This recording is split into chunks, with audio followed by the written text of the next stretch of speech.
سبيل الدموع سبيل مريح تنهدى يا صاحي كي تستريح وبث Bismillahirrahmanirrahim. Assalamualaikum warahmatullahi wabarakatuh. Innal hamdalillah nahmaduhu wa nasta'inuhu wa nastaghfiruh wa na'udzu billahi min sururi anfusina wa min sayyiati a'malina. May yahdihillahu fala mudhillalah wa may yudlil fala hadiyalah. Asyhadu an la ilaha illallah wa asyhadu anna Muhammadan abduhu wa rasuluh. Pada kesempatan kali ini saya masih akan terus membacakan kitab Fadilah Amal di bagian kitab Kisah-Kisah Sahabat di babnya yang ke-10, Semangat kaum wanita dalam mengamalkan agama. Pada hakikatnya, jika kaum wanita bersemangat mengamalkan agama dan beramal soleh, tentu akan mempengaruhi anak-anak mereka. Namun kenyataannya yang terjadi kini, sejak dini mereka telah menempatkan anak-anak di satu suasana yang menyebabkan anak-anak menentang agama, atau setidaknya perhatian anak-anak terhadap agama berkurang. Jika permulaan hidup mereka sudah seperti itu, maka hasilnya sudah jelas. Kisah nomor 1, kisah tasbih Sayyidatina Fatimah radhiyallahu anha. Sayyidina Ali radhiyallahu anhu berkata kepada seorang muridnya, "Maukah ku ceritakan kepadamu mengenai Fatimah, putri baginda Rasulullah sallallahu alaihi wasallam yang sangat beliau cintai?"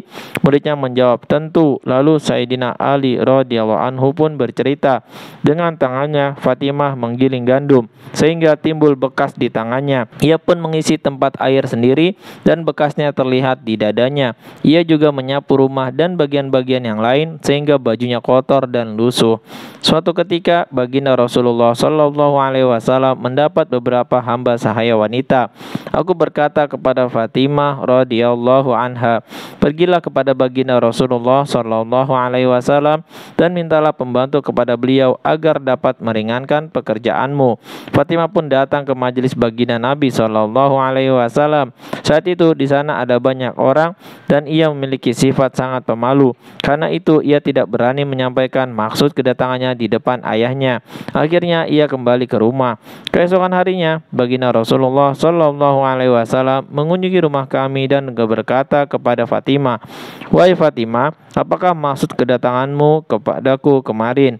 Karena malu, Fatimah diam saja. Kemudian aku berkata, "Ya Rasulullah, ia menggiling gandum setiap hari sehingga timbul bekas di tangannya dan ia mengisi air hingga berbekas di dadanya.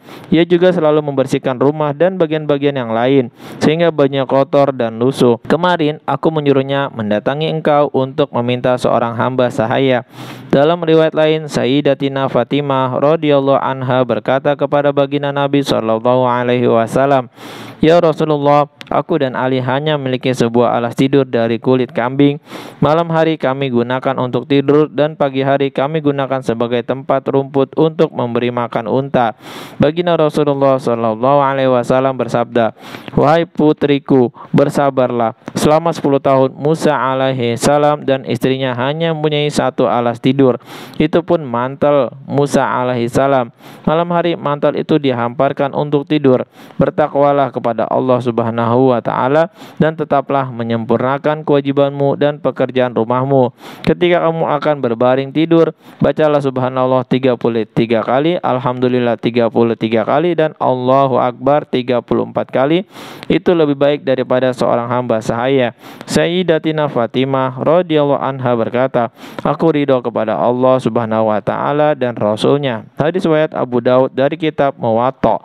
Faidah: maksud ucapan Sayyidatina Fatimah radhiyallahu anha adalah apapun yang diridhoi oleh Allah Subhanahu wa taala dan Rasulnya untuk dirinya, maka ia pun menerima dengan senang hati. Demikianlah kehidupan seorang putri pemimpin dunia dan akhirat. Pada zaman ini, karena kita merasa memiliki banyak uang, jangankan pekerjaan rumah tangga, pekerjaan pribadi pun kita enggan melakukannya. Bahkan untuk menaruh gayung di WC harus pembantu yang mengerjakannya. Kisah di atas hanya menyebutkan bacaan ketika akan tidur. Dalam hadis yang lain disebutkan setelah selesai sholat hendaknya membaca Subhanallah 33 kali, Alhamdulillah 33 kali, Allahu Akbar 33 kali, dan membaca satu kali La ilaha illallah wahdahu la syarikalah lahumul mulku wa lahul hamdu wa huwa ala kulli syai'in qadir. Alhamdulillah, baru saja kita memperdengarkan kisah tasbih Sayyidatina Fatimah radhiyallahu anha yang disampaikan langsung oleh baginda Rasulullah sallallahu alaihi wasallam, yang beliau perintahkan untuk dibaca sebelum Fatimah tidur karena itu lebih baik daripada seorang hamba saya. Mudah-mudahan kita bisa mengambil hikmah, amal, dan sampaikan kepada saudara-saudara kita yang lain. Subhanakallahumma wa bihamdika asyhadu alla ilaha illa anta astaghfiruka wa atubu ilaik. Wassalamualaikum warahmatullahi wabarakatuh. سبيل الدموع سبيل مريح تنهدى يا صاحي كي تستريح وبث